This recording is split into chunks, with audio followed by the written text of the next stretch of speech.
Yo yo yo yo yo yo, what's up? Jangan lupa like, comment, and subscribe, guys. Assalamualaikum warahmatullahi wabarakatuh. Perkenalkan, nama saya Ahmad Fayumi, jurusan Perbankan Syariah semester 8. Tujuan dari pembuatan video ini untuk memenuhi tugas ujian tengah semester mata kuliah Bahasa Arab 4 yang diampu oleh Bapak Rizal Falevi LC MSI.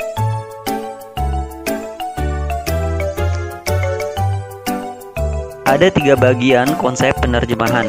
Yang pertama, penerjemahan harus sesuai dengan konteks bahasa sumber dan konteks bahasa sasaran. Yang kedua, penerjemahan harus sesuai dengan gaya bahasa sumber dan gaya bahasa sasaran. Yang ketiga, penerjemahan harus sesuai dengan ciri khas bahasa sumber dan ciri khas bahasa sasaran. Secara umum, makna yang terkandung dalam setiap bahasa dibagi menjadi 5 bagian. Yang pertama, makna leksikal. Yang kedua, makna gramatikal. Yang ketiga, makna kontekstual dan situasional. Yang keempat, makna tekstual. Yang kelima, makna sosiokultural. Yang pertama, makna leksikal. Makna leksikal adalah makna unsur-unsur bahasa sebagai lambang atau peristiwa dan lain sebagainya. Makna leksikal ini juga bisa disebut makna yang ada dalam kamus, mengingat makna yang ada dalam kamus lepas dari penggunaannya atau konteksnya. Yang kedua, makna gramatikal. Makna gramatikal adalah hubungan antar unsur-unsur bahasa dalam satuan yang lebih besar.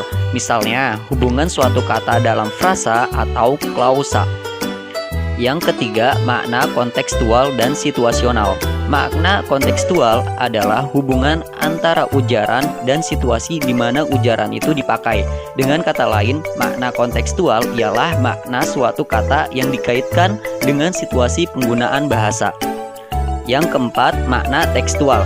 Makna tekstual berkaitan dengan isi suatu teks atau wacana. Perbedaan jenis teks dapat menimbulkan makna suatu kata menjadi berbeda.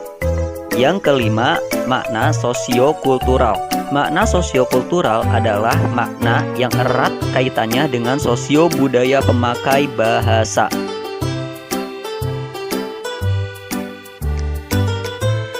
Ada 3 bagian aspek bahasa. Yang pertama, semantik. Yang kedua, sintaksis. Yang ketiga, morfologi. Yang pertama, semantik, yaitu menerjemahkan berdasarkan kontekstual dan menyatukan gramatikal teks dengan aspek kontekstual. Yang kedua, sintaksis, yaitu mengkaji struktur kata dan kalimat serta hubungan antara kalimat. Yang ketiga, morfologi, adalah perubahan kata.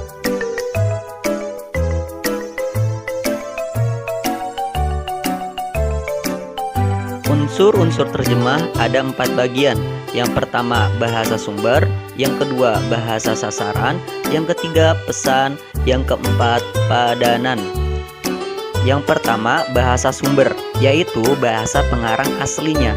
Jadi, penerjemah harus mempunyai pengetahuan dari buku yang akan diterjemahkan. Yang kedua, bahasa sasaran, yaitu bahasa terjemah tempat pesan gagasan tertuang jadi istilah-istilahnya sesuai dengan maknanya.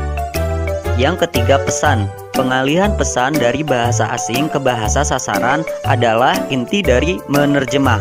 Dan yang terakhir, yang keempat, padanan, kesetaraan bahasa.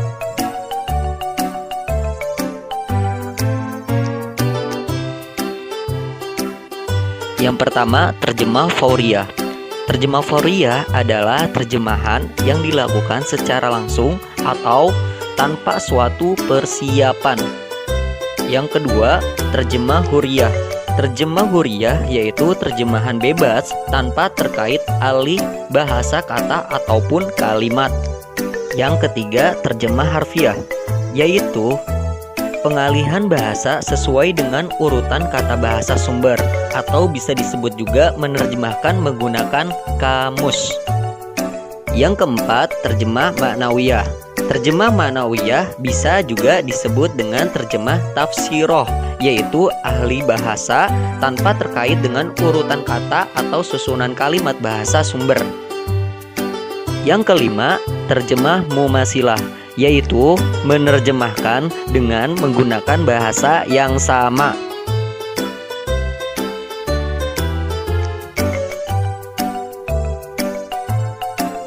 Yang pertama, uslub syarti.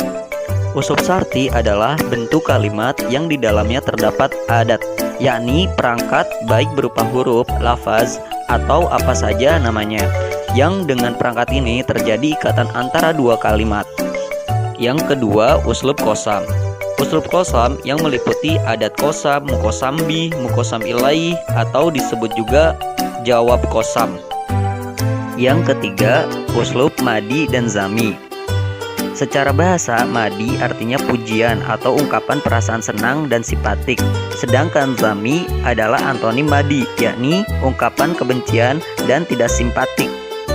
Yang keempat, uslub ta'ajub, yaitu ungkapan kalimat yang terlontar dari seseorang yang terkagum. Yang kelima, uslub ighra dan tahdzir, yaitu perintah atau anjuran untuk melakukan pekerjaan terpuji. Yang keenam, uslub ikhtisos, yaitu untuk menjelaskan dan mempertegas maksud pembicaraan. Yang ketujuh, uslub istighosah, yaitu meminta pertolongan atau bantuan. Yang kedelapan, yaitu uslub istifham, yakni satu bentuk kalimat untuk menanyakan sesuatu.